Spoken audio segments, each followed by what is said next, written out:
안녕하세요. 지혜의 취향입니다. 오늘은 우리가 그동안 자주 듣고 때로는 너무 익숙하게 느껴지기도 한 단어인 나르시시즘에 대해 파헤쳐 보겠습니다.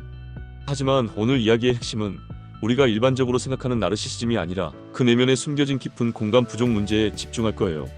나르시시스트들은 왜 다른 사람들의 감정을 이해하지 못할까요? 그들의 행동은 왜 그렇게 극단적이고 다른 사람들에게 상처를 주기 일쑤일까요? 그리고 우리가 그런 사람들과 어떻게 대처해야 하는지에 대해 낱낱이 분석해 보겠습니다. 이 영상에서는 나르시시즘의 정의에서부터 그들이 어떻게 감정을 소유하지 않고 공감 능력을 결여하게 되는지, 그로 인해 생기는 끔찍한 결과들, 그리고 나르시시스트와의 관계에서 우리가 피할 수 있는 치명적인 실수들까지 모두 폭로할 예정입니다. 준비되셨죠? 나르시시즘, 여러분이 알고 있는 그 단어의 본질은 무엇일까요? 자신을 사랑하는 것? 맞습니다. 그러나 단순히 자신을 사랑하는 차원을 넘어서 나르시시즘은 자아에 대한 집착과 자존감을 과도하게 강조하는 정신적 상태입니다. 자아를 최고로 두고 세상은 그 주위를 돌고 있다고 믿는 그들. 그들의 눈에 비친 세상은 단 하나, 나 자신입니다. 그렇다면 왜 이런 나르시시스트들에게 공감 능력이 결여되는 걸까요? 그들은 다른 사람들의 감정을 이해하거나 그들과 정서적 유대감을 맺을 수 없습니다. 그들이 공감을 하지 않는 이유는 단순히 귀찮아서가 아닙니다. 그들은 공감이라는 감정이 자기 자신에게 소모적이라고 생각합니다. 타인의 감정을 인정하는 것은 자기 자신을 내려놓고 상대방에게 에너지를 빼앗기게 만든다고 믿는 것이죠. 그렇다면 나르시시스트가 왜 공감 능력이 부족한지 구체적으로 알아보겠습니다. 첫 번째, 자기중심적 사고입니다. 나르시시스트의 세계는 자기가 중심입니다. 그들은 자기 자신만을 중요하게 여기며 다른 사람의 존재나 감정은 거의 보지 않습니다. 나를 중심으로 모든 것이 돌아가야 하므로 타인의 감정은 자연스럽게 무시되는 것이죠. 두 번째, 타인에 대해 무관심합니다. 나르시시스트는 타인이 고통을 겪고 있거나 슬퍼하고 있음을 알아차릴 수 없습니다.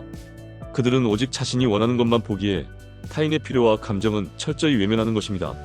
예를 들어 친구가 어려운 일을 겪고 있어도 그들은 내게 중요한 이야기가 있는데 내가 고백하려는 건 뭐냐면 식으로 말하며 상대방의 아픔을 들여다보지 않습니다.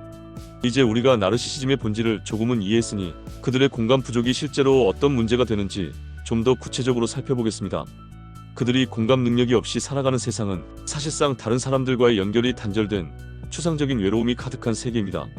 그래서 다음과 같은 특징이 나타납니다. 첫 번째, 대인관계에서의 파탄을 맞이합니다. 나르시시스트들은 타인의 감정을 전혀 고려하지 않기 때문에 사람들과의 관계가 깊어지지 않습니다. 타인의 필요를 충족시키기보다는 자신에게 이득이 될 만한 사람만을 가까이 합니다. 이로 인해 진정한 우정이나 관계를 유지하는데 실패하게 됩니다. 주변 사람들은 결국 상처를 받게 되죠. 자신을 무시하고 타인을 이용하는 그들과의 관계는 불균형하고 결국 그들은 친구나 동료를 잃게 됩니다. 두 번째, 인간관계가 파괴적인 특징이 있습니다. 그들의 공감 부족은 심지어 가족이나 연인 관계에도 영향을 미칩니다. 나르시시스트는 사랑을 주는 것이 아니라 조건부 관심을 줍니다. 당신이 나에게 맞춰주는 한 나는 당신을 사랑한다는 조건으로요. 이처럼 그들은 타인을 사랑이라는 감정을 통해 이해하거나 돌보지 않습니다. 대신 타인을 소유물처럼 여기거나 자신의 감정적 필요를 충족시키는 도구로만 보는 경향이 있습니다. 세 번째, 정서적 고립으로 인해 다른 사람의 고통을 인지하지 못합니다. 즉, 타인의 감정을 전혀 이해하지 못하는 나르시시스트들은 다른 사람들이 느끼는 고통에 무관심하거나 심지어 그 고통을 자극하는 행동을 합니다. 이들은 타인의 감정에 공감하지 않기 때문에 상대방이 겪는 고통에 대해 자기 문제가 아니라는 식으로 태연하게 넘깁니다. 그들이 다른 사람들을 무시하는 방식은 종종 그들 스스로에게도 깊은 고통을 안겨줍니다. 결국 그들의 관계망은 점차 좁아지고 자신만의 외로운 세계에 갇히게 됩니다. 자, 이제 여러분이 나르시시스트와 관계를 맺고 있을 때 실수하지 않도록 조심해야 할 부분에 대해 알아보겠습니다. 그들과의 관계에서는 단순한 실수가 큰 고통으로 돌아올 수 있습니다. 첫 번째, 나르시시스트는 타인을 위해 자신을 희생하지 않으며 타인을 자기 필요에 맞게 이용합니다. 그들은 당신이 무언가를 필요로 할 때는 절대적으로 관심을 기울이지 않으면서 자신이 필요할 때는 과도하게 의존하려 합니다. 이때 너무 착해서 도와줘야 한다는 마음을 버리고 경계를 확실히 해야 합니다. 두 번째, 나르시시스트에게 감정을 맞추려는 시도는 전혀 도움이 되지 않습니다. 그들은 타인의 감정을 공감하지 못하고 오히려 그 감정을 무시하거나 이용하려 할 뿐입니다. 감정적 맞추기는 그들의 오만함을 더 강화시킬 뿐입니다. 세 번째, 나르시시스트는 쉽게 변화하지 않습니다. 그들은 스스로를 절대적으로 올바르다고 믿기 때문에 그들의 행동을 바꾸려고 시도하는 것은 사실상 시간 낭비일 수 있습니다. 변화는 내적 동기가 있어야 이루어지며 나르시시스트에게는 그 동기가 결여되어 있습니다. 오늘 우리는 나르시시즘과 공감 부족에 대해 심도 깊게 살펴봤습니다. 나르시시스트들은 자신을 지나치게 사랑하지만 타인을 사랑할 능력은 없다는 사실을 알게 되었죠. 그들의 공감 부족은 결국 그들의 관계를 파괴하고 자신을 고립시키는 원인이 됩니다.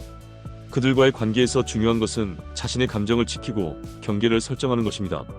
나르시시스트는 타인의 감정을 무시하거나 이용할 수 있기 때문에 우리의 정서를 보호하는 것이 무엇보다 중요합니다. 여러분, 이번 영상이 도움이 되었길 바랍니다. 나르시시즘에 대한 이해가 깊어졌다면 댓글로 여러분의 생각을 공유해주세요. 이 영상이 마음에 드셨다면 구독과 좋아요, 알림 설정 부탁드립니다. 지금까지 지혜의 취향이었습니다. 감사합니다.